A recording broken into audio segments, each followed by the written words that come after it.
Hi everyone, welcome back. Today we're going to be covering the case of the Snapchat killers. And this is a UK case. We are back in the UK today. So obviously this case involves social media, hence the name, the Snapchat killers. And that is because the offenders shared some of the things on Snapchat, which is just sick, isn't it? In the back of the police van with Angela's blood on their clothes. One of them posted this picture on Snapchat. And this case just highlights so many things that just went wrong. And it just makes you think, could more have been done and could this have been prevented? And the offenders in this case are children, which always just breaks my heart because obviously they did an absolutely disgusting, terrible, sick thing, which you will find out. But it just always makes me sad when children commit crime, especially to this degree. Hi guys, just jumping in here real quick because we do have a sponsor for today's video. So thank you so much, Blinkist, for sponsoring today's video. So if you didn't know, Blinkist is an app that takes non-fiction books and condenses them down into a summary that covers the key insights from that book. And then you can either read this summary if you wanted to, or you could listen to it in a 15-minute podcast, which is what I do. So you know when you want to read a non-fiction book to maybe learn something, but you know that you just don't have the time and you wish you could just get the key points, the key information from that book. Well, that is essentially what Blinkist is. You download the Blinkist app on your phone, you choose the book that you want to know more about, and then Blinkist will read you the summary, the key parts of that book in a 15-minute podcast. And I just find this so useful because you can listen to it absolutely anywhere. You can listen to it when you're walking your dog, when you're driving, and because they're only 15 minutes, they're short enough that you can take in all of the information, and I just find this so useful. And I would have found this so useful when I was in uni. They have a psychology section. You know that is my favorite section.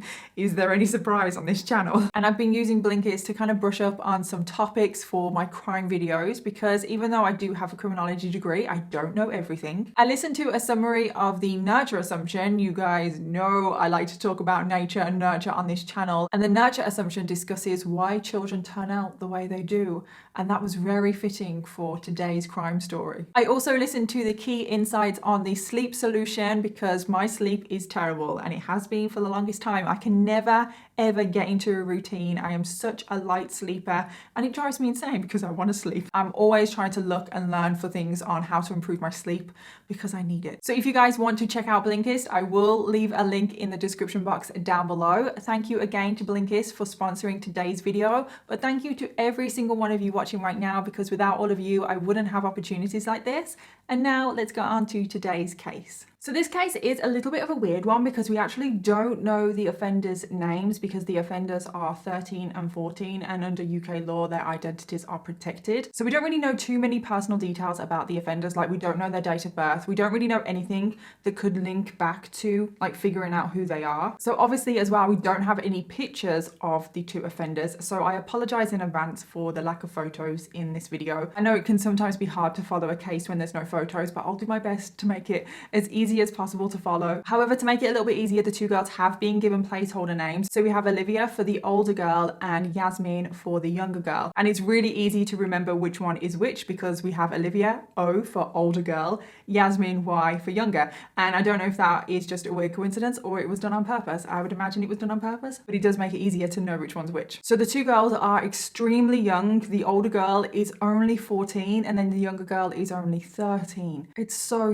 young, and today's case does take place in Hartlepool, which is in the north of England. So at the time of this case, Olivia and Yasmin were both in school together. I assume they were in the same school year, but obviously we don't know. But they first met when they were in primary school, so they had known each other for a very long time. I mean, they were only 13 and 14, but they had known each other for most of their lives. And straight away, they just became inseparable. They just became so close. They both had very troubled childhoods, and it's said that they bonded over this. And the two girls were truly best friends. They felt like they had no one but each other. They were constantly posting on Facebook like how they were like just so close. They were together through thick and thin. They were partners in crime. So we don't know too much about the girls' background, but we do know that they were both physically abused by their biological parents. And at the time of this case taking place, they were both in the care system. Olivia was living in a children's residential home and Yasmin was living with a foster family. Both girls had started to experiment with drugs and alcohol from an extremely young age, 11.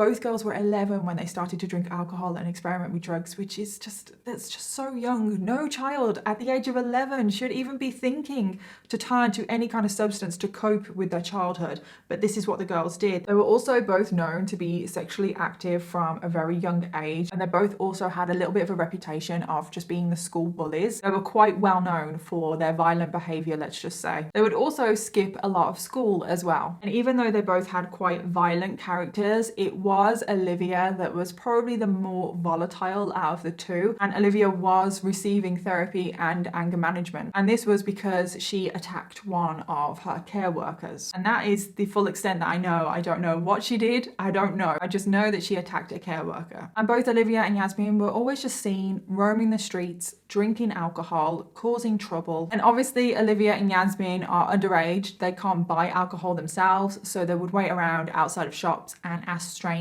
to go in and buy alcohol for them. And this is how Olivia and Yasmin met a woman named Angela Wrightson. Angela Wrightson was born in the mid-1970s. I think it was like 74 or 75. We don't know the exact year. And she was born in the town of Darlington. Angela also had quite a troubled life. She had a very troubled childhood, and she started drinking alcohol from a very young age as well. And she also spent pretty much all of her childhood in the care system. So a very similar childhood to Olivia and Yasmin, which I think is pretty significant, so hold that thought. Angela's drinking soon got heavier and heavier as she got older and moved into her adult life. And it wasn't long until Angela was just completely dependent on alcohol, and this had such a huge, significant impact on her whole entire life. And she ended up living a pretty unstable life, and this caused her to pick up quite a detailed criminal record. Most of the crimes that she committed were just petty. There were lots of alcohol, like drunken disorderly offences that she had. And at one point she was actually banned from buying alcohol for 2 years, which I don't know how you can really ban someone from buying alcohol for 2 years. So I don't know if it did work or not. I don't really know how you can ban anybody from buying alcohol, because if someone wants something that badly, they're going to be able to get their hands on it.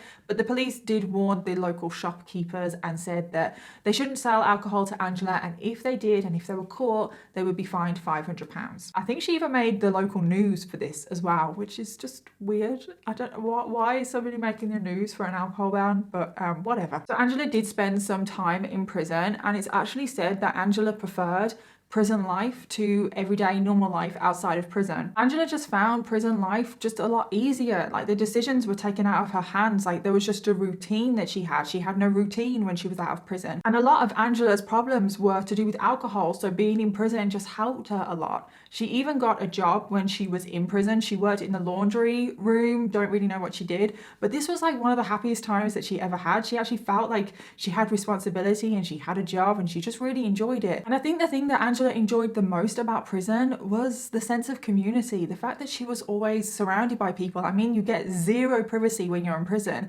and Angela was an extremely lonely person. She craved company, and being in prison, you are surrounded by people. And she did become institutionalized. She didn't really know how to live outside of prison. She just preferred prison. It was easier. So after leaving prison in 2011, which is 3 years prior to when this case takes place, I'm pretty sure that that was the last time she left prison. She decided when she left that she wanted to make a fresh start of her life. She wanted to move somewhere new. She wanted just a clean slate. So she moved from Darlington to Hartlepool. And at this point, when she moved to Hartlepool, she was 36 years old. There's not really much details about this, but she did get a boyfriend. I don't really know if she moved to Hartlepool with her boyfriend. I don't know where they met. I don't know. But she did move in with her boyfriend when she was in Hartlepool. And things were finally looking good for Angela. Things were finally like going great. And this is the happiest Angela had ever been in her life, living in Hartlepool and living with her boyfriend. But then tragically, Angela's boyfriend passed away from alcohol-related issues. And quite understandably, Angela was left absolutely heartbroken. And from this moment on, her life started to take a downward spiral once more. So Angela's alcoholism became so much worse after her boyfriend passed away. And at this point, she was known to drink 9 litres of strong cider a day. And she also gained the nickname of Alco Ange. She spent most of her benefits on alcohol, rarely ever buying herself food. And she lost so much weight. She became a very unhealthy weight. She only weighed 6.5 stone. So she is tiny. And she was just always seen in the corner shop buying alcohol. And a corner shop is a British term for a convenience store, by the way. And I know she was banned from buying alcohol, but that was earlier on. She's not currently banned from buying alcohol right now. And Angela was just known for her volatile and sometimes violent behavior when she was drunk. There was one incident where she was seen chasing a young girl with a metal pole. Angela also did have a very caring side as well. When she was at the corner shop buying her alcohol, she would also buy chocolate bars for the neighbors' children. And when she would walk home, she would post chocolate bars through the letterbox for the children. Most people that knew her just described her as a lost soul, like a lonely person, very caring, but just incredibly lost. Something about Angela that you should know is that she absolutely loved animals. She loved the company of animals. And she would sometimes look after a friend's dog every now and again. She would look after this dog as much as she possibly could. And when she was looking after the dog, she again felt so happy because she had company. And being around the dog as well and having the responsibility of looking after a dog just made it a lot easier for Angela to manage her drinking. And just looking after the dog would give Angela a sense of purpose, which is something that she lacked in life. But this was just temporary, and as soon as the dog went, the drinking returned. And I've just got to say, like, I don't know if this exists. Like, please tell me if this exists. But it's quite clear that Angela is struggling. She is known to the council. Like, shouldn't there be some kind of scheme to give someone like Angela, who is able to look after a dog, like, give her a dog? There are so many dogs that need a home, and giving someone like Angela a dog could truly change their life for the better. Like, I don't understand why that doesn't happen. Like, please, if it does, let me know. And Angela was still incredibly lonely in her life. She would always try as much as she could to have conversations with people, and she would quite often sit on her doorstep and smoke and just speak to people passing by because she really did just crave company. And Angela's neighbors did think that she was such a kind, friendly person. However, because of all of Angela's problems with alcohol and just her intense loneliness, this did make her extremely vulnerable. And so many people, especially the teenagers in the local area, just took advantage of her. Like I've said many times already in this video, Angela craved company. She was so lonely. So quite often, Angela would just invite people into her home in the hopes of just some sort of company, some sort of conversation. And once the teenagers in the local area, not all teenagers, shouldn't really put a blanket statement like that, some of the teenagers in the local area, once they realized this, they took this as their opportunity to take advantage of Angela, and they just exploited her for their own benefit. Angela's house became a haven for young people to go there and drink alcohol. They realized that they could go to Angela's house and just drink all day and all night, and they wouldn't get stopped by the police. They wouldn't get caught because obviously they were underage, and they just knew that Angela would just let them in and drink in her house. And not only this, the teenagers that would go to Angela's house would go to Angela's house and also make Angela go out and buy them alcohol to bring back to her house for them to drink. And Angela, being so vulnerable and lonely, does this. And not only do people just use Angela for her house and for her to buy them alcohol and cigarettes, but they would also steal from her. And not that Angela actually had that much for them to steal, but whenever she did have money lying around, let's just say it wouldn't be lying around for a very long time, which I honestly just think is just so awful. And I just do feel so sorry for Angela because she's just doing this in the hopes of making friends and having conversation because she's so lonely. And sometimes things in Angela's house would get that out of hand that Angela would have to phone the neighbors to get the neighbors to come round to help her get all of the teenagers out of her house. So we're going to circle back round now to Olivia and Yasmin because this is basically how they met Angela. They were one of the teenagers that would go to her house, drink in her house, and also pretty much take advantage of her, getting her to buy them alcohol and cigarettes. And this is what leads up to the events of today's case, which took place on the 8th of December 2014. So earlier on in the day of the 8th of December 2014, Olivia went to visit her mom. Remember, Olivia doesn't live with her mom. She does live in a children's residential home. And when Olivia went to visit her mom, they had quite a big argument. But the argument resulted in Olivia's mom telling Olivia to basically F off and to go kill herself. And not only that, Olivia's mom also handed her prescription drugs to do this.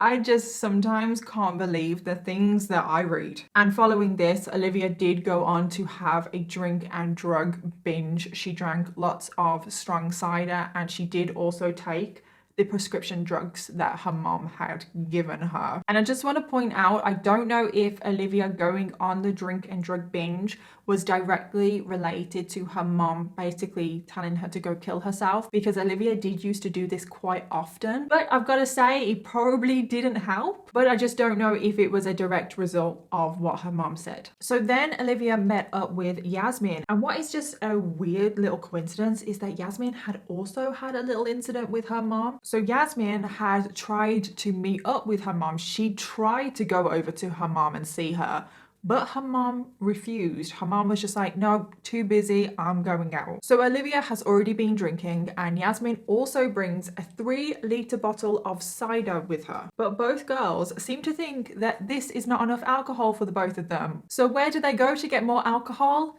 Angela's house. So the two girls arrive at Angela's house. It's around 7:15 p.m. on the 8th of December. And the door was just unlocked, so they didn't even knock. They just let themselves in, which was actually quite a common occurrence. Like literally no one respected Angela's boundaries. And once they were there, they took a few photos. They shared them on Snapchat. And these were just the first of many images that they would unfortunately share on Snapchat. The girls also informed Angela, they didn't really ask her, they informed her that Angela needed to go out and get them some more alcohol, and Angela, being who she was, obliged. She went and did it happily. So around 7:30 p.m, there's actually CCTV footage of Angela going into the corner shop and buying alcohol. And tragically, this would be the last time that Angela would be seen alive. So Angela had returned to the house, and then at some point between 8 p.m. and 9 p.m, Yasmin shared a picture on Snapchat. The picture showed the two girls sat near Angela, both of them smiling.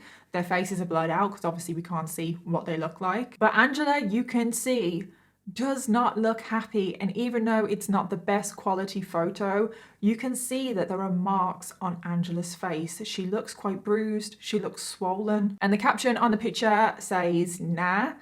I don't know what that is in relation to. I don't know. But the bruising and the swelling on Angela's face had been caused by the two girls. And this picture just showed the beginning of the attack on Angela Wrightson carried out by Olivia and Yasmin on that evening. Over the next few hours, Angela's injuries got a lot more serious. Olivia and Yasmin beat Angela with a variety of different objects. And these objects were just various objects that the two girls had found lying around Angela's home. So they used a TV set, a printer, a table leg, a kettle, a shovel, a plank of wood with a screw sticking out of the end. And later, obviously after all of this, blood and skin were found all over the front room, which is where this attack happened. The two girls were just slowly beating and torturing Angela for hours. But somehow Angela had managed to survive this attack, and at this point, even after hours of being beaten and tortured, Angela was still alive. And the two girls weren't just content with beating up and torturing Angela, they also completely trashed Angela's house as well. And it seemed like the attack on Angela and also her home would only ever stop when Yasmin would post something on Snapchat. And then at around 11 p.m, two women turned up at Angela's home. They were actually Angela's drinking buddies, and they showed up to drink at Angela's house. And they were knocking on the door, they were banging on the window, but of course, no one answered, because this is 11 p.m. right now on the 8th of December. This is the night that the attack happened, and Angela has been completely beaten to a pulp. And at this point, Olivia and Yasmin are still in the house, and they run to the bathroom to hide from these women. So the two women were getting quite impatient outside, and one of them tries the door. And of course, we know the door is unlocked, and the woman that opens the door pokes her head around the door, sees that the house is completely trashed, and she says to the other woman, "Someone's wrecked Angela's house. You should see the state of it." To which the other woman replied, "I don't care." And after that, the woman shuts the door and they both leave. And I can't quite help think like this. I'm not blaming these two women. Of course, they just didn't know that Angela was in her front room, half dead at this point. But I can't help but think that if these two women had called 999, called the police, because at the very least they realised that Angela's house has been trashed, I can't help but think, would the events of this case taken a different path? So the two women have left now. Olivia and Yasmin are still in the house, and it's just after 11 p.m. now, and both Olivia and Yasmin decide that they want to leave. So they leave Angela's house, they leave Angela behind, and Angela is still alive at this point. So Olivia and Yasmin just go on their merry way, and they go and meet up with another friend, and they are both completely covered in Angela's blood. So when they meet up with their friend is like, "What is this all over you? Like, what the hell has happened?" But Olivia and Yasmin just shrug off these questions and act like nothing has happened. So they hang out with their friend for a while. I don't actually know what they did. And then it is around 2 a.m. So approximately 3 hours after they left Angela's house. So it's 2 a.m. now. And both Olivia and Yasmin decide to go back to Angela's house. And this is just what I can't understand, because let alone what they've done to Angela in the first attack, which is completely unforgivable. I don't care what age you are. But they have been away from Angela's house for 3 hours now. You would think that they would have taken some time to actually process and think about what they have done, and that they would start to feel some kind of remorse and guilt. They have zero guilt. They have zero remorse. And they don't go back and help Angela, because maybe you thought that. Maybe you thought, oh, are they going back to Angela's house to help her? But no, they don't go back to Angela's house to help her. They go back to finish what they started. So like I said, this is around 2 a.m. and there is CCTV footage showing the two girls returning back to Angela's house. And this time around, the two girls stayed at Angela's house for a further 2 hours. And it was at this point, between the hours of 2 a.m. and 4 a.m., that Angela tragically lost her life. The exact timeline of the attack is not actually known, but based on the blood distribution that was examined at a later date, it was determined that Angela did lose her life when Olivia and Yasmin returned to the house. The blood distribution also showed that Angela had been crouching and cowering in multiple areas of her front room. And it is thought that during the attack, Angela was begging for her life. This attack was so cold, it was so brutal, and it was just such a slow, torturous attack that Angela had to suffer through for hours. Angela had also ended up half naked at some point during this attack as well, from the waist down. It's not thought that this attack was sexually motivated in any way. It's just thought that it was done to humiliate Angela. Cigarette ash was also found in Angela's ear, so again, just another thing that the girls did to humiliate Angela. And this is just so hard to even think about, but the attack overall lasted for 9 hours and Angela sustained over 100 injuries. This was not a crime of passion. This was not heat of the moment kind of thing. This was drawn out. And this is just something that I can't wrap my head around. Like, these girls, Angela had done nothing to them, but they carried out this attack in such a sadistic way. And they are only 13 and 14. I don't even know what to say. So this next part of the story really infuriates me. So it's 4 a.m. and Olivia and Yasmin are getting bored. Yeah, they're bored. I am quite often left completely speechless by some people, aren't I? But I just can't believe they describe themselves as bored after they've just tortured an innocent woman. You're bored. Okay. They also figure out around this time that their carers have probably reported them missing because they haven't come home. So they realize that maybe they should try and get home at this point. So they try and get themselves a taxi, but they couldn't. I don't know why they couldn't. It didn't elaborate any more than that. So what do? They phoned the police for a lift. I can't. Like, what the actual hell? And apparently this is something that Olivia and Yasmin would do quite often. They would phone 999 and report themselves as missing and that they needed a lift home. Now, I didn't realize this was something that you could do. Maybe it's something only children can do. I don't know, but it's like they've just murdered someone and they have the absolute audacity to phone the police for a lift home. So they dialed 999, they reported themselves missing and that they need to be picked up. And there is a recording of this 999 call. Their voices have been distorted, so you can't identify who they are. Even though the whole phone call is like really bad quality and it's really difficult to understand them, you can hear that they're still laughing and joking. It's like you've just tortured a woman for 9 hours and you're laughing and joking about this. Hello, can you please? I just rang. When is it going to come on freezing? Sorry, you what? Hello? I just reported myself missing. I've just... You reported yourself missing? I'm Shouting in my ear, can you just, what are you on? Like, I've just rang to know where me and my friend are at. Will you tell me how long we're going to be on freezing, so to do as well? And where are you, Suggett Street? Yeah. Stephen Street. Pardon? You're in Stephen Street? Yeah.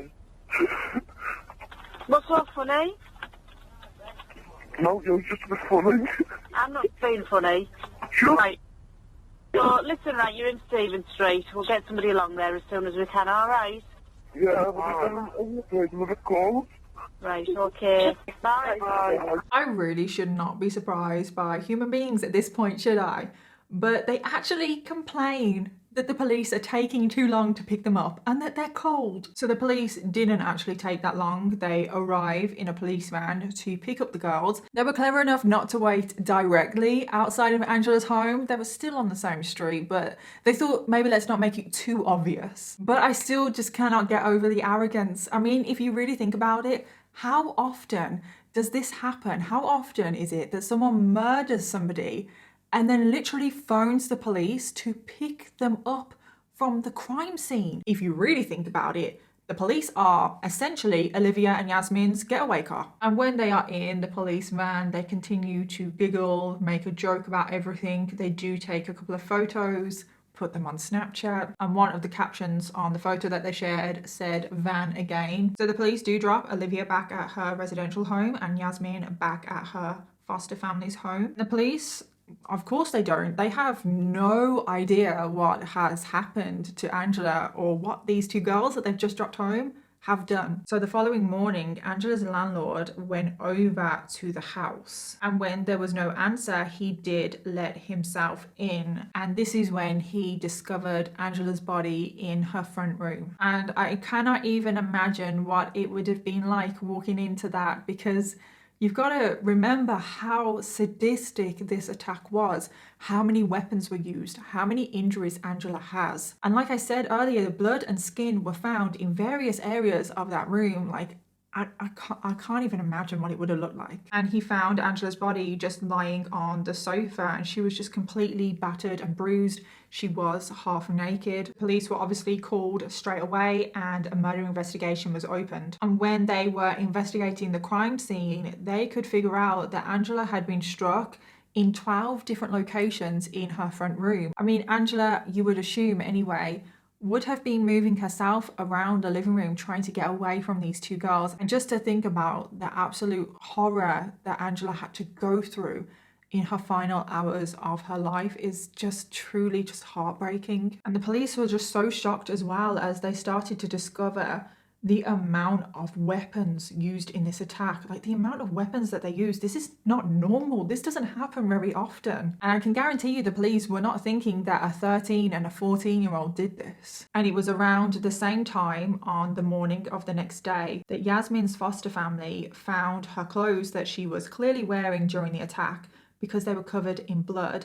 And Yasmin's foster family phoned the police straight away. And thankfully, it didn't take too long for the police to connect the dots, and they did arrest both Olivia and Yasmin for the murder of Angela Wrightson. So the trial of Olivia and Yasmin took place at Leeds Crown Court, and their identities were obviously withheld from the public because of how young they are, and this is actually done automatically in the UK, and then it's decided after the trial whether their identities should be released or not. And at the trial, both girls did deny murder, and something very predictable, especially from child offenders, is they actually turned on each other in the trial. They both blamed each other for the murder. So Olivia said that Yasmin was the main offender, but then Yasmin said that all she did was take the photos and post them on Snapchat, because obviously there's no denying that she did that, and it was actually Olivia that carried out the attack. Olivia also claimed that she was suffering from a personality disorder, although this has not been diagnosed, and I'm not really too sure what happened with that. I don't know if she did go through an evaluation or anything, but that was just what Olivia was claiming herself. Another defense that Olivia came up with, which is just, it's gotta take the cake in my opinion, of one of the worst offenses ever. But she thought that people could only die from cancer, and she didn't realize that the brutal and sadistic attack that they carried out on Angela would actually kill her. That's a load of crap, that's for sure. The defense also claimed that the girls were suffering from childhood stupidity. I mean, they're definitely stupid, but I don't buy that. That's not a defense, okay? And also that the girls were clearly out of control, which again, I agree with.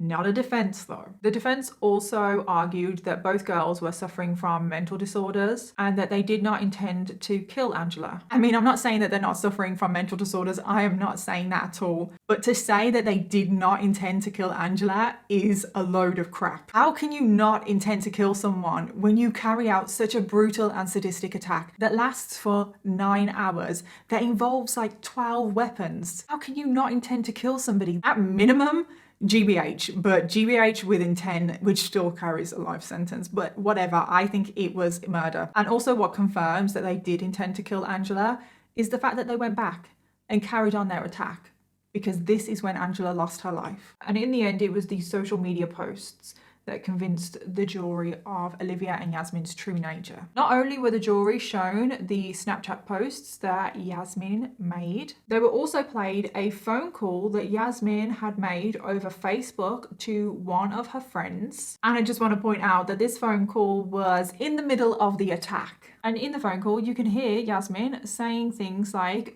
go on, smash her head in, bray her, fucking kill her. And remember, Yasmin was the one that used the defense that she didn't do anything, that she just posted things on social media and she wasn't involved at all. Well, it kind of seems like you were involved. Now, the true account of the night and everything that went down will probably never be known, because both girls have never told a true account of what actually happened. However, the evidence found was enough to piece together roughly what happened. And in the end, the jury did find both Olivia and Yasmin guilty of murder. Both of them were crying when they were convicted of murder, but neither one of them, prior to this point, had shown any remorse, cried at all for Angela, felt guilty in any way. No, they were just crying for themselves. When it came to sentencing, the minimum that the two girls could have gotten was 12 years, and this is because of their age. But the judge actually decided to higher this to a minimum of 15 years because of the severity of their crimes. The judge also commented that he believed that both girls were equally responsible for the crime, that they had committed it together and they had almost egged each other on. And to be honest, that makes sense, doesn't it? Because they are children, 13 and 14, and that is a very childlike thing to do. Obviously not murder,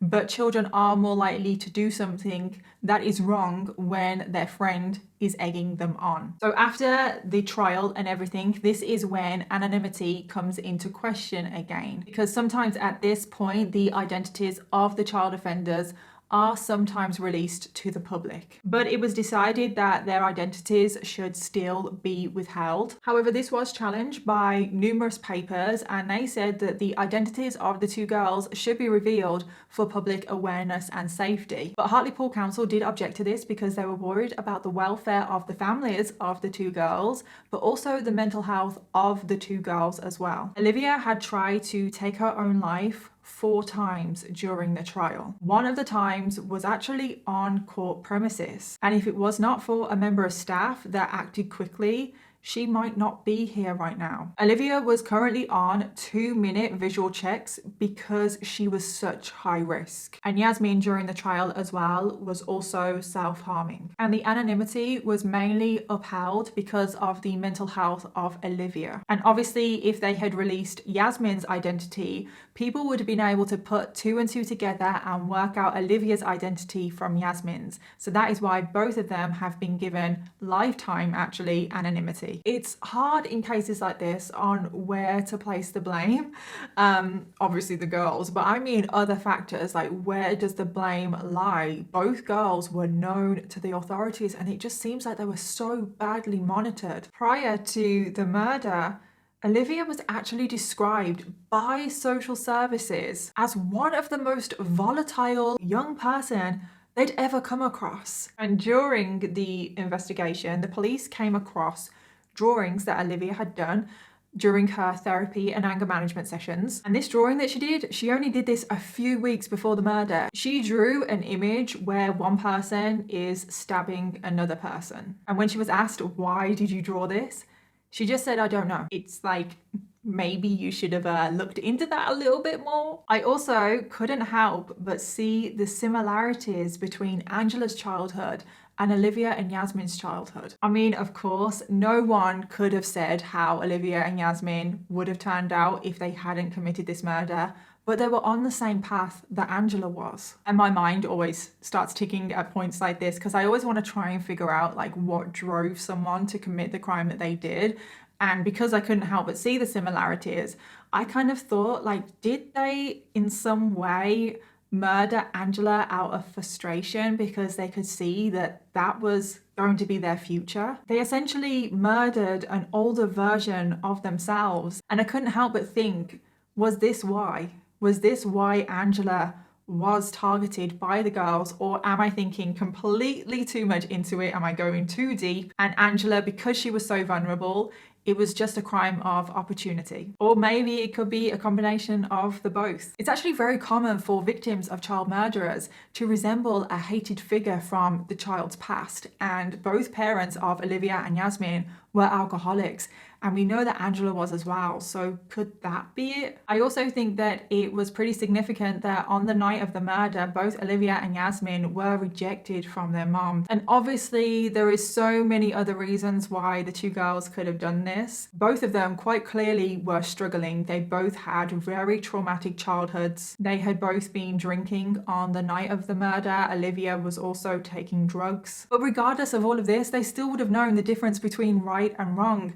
And they would have known what they were doing to Angela was wrong. The effects of the drugs and the alcohol, if they did play into it, I don't even know if they did, the effects would have worn off. I also think as well, they clearly weren't that out of it, because to carry out such a brutal attack for an extended period of time, they clearly had clarity of mind at some point at least. And I just feel so sorry for Angela. Like my heart breaks because she was just a vulnerable, lonely, lost person. And people throughout her whole life just took advantage of her and used her. And that is the case of the Snapchat killers, which I just think is such a sad case all round. But let me know all of your thoughts, theories and opinions down in the comments. Also, don't forget to let me know your case suggestions because I always want to know what you want to hear next.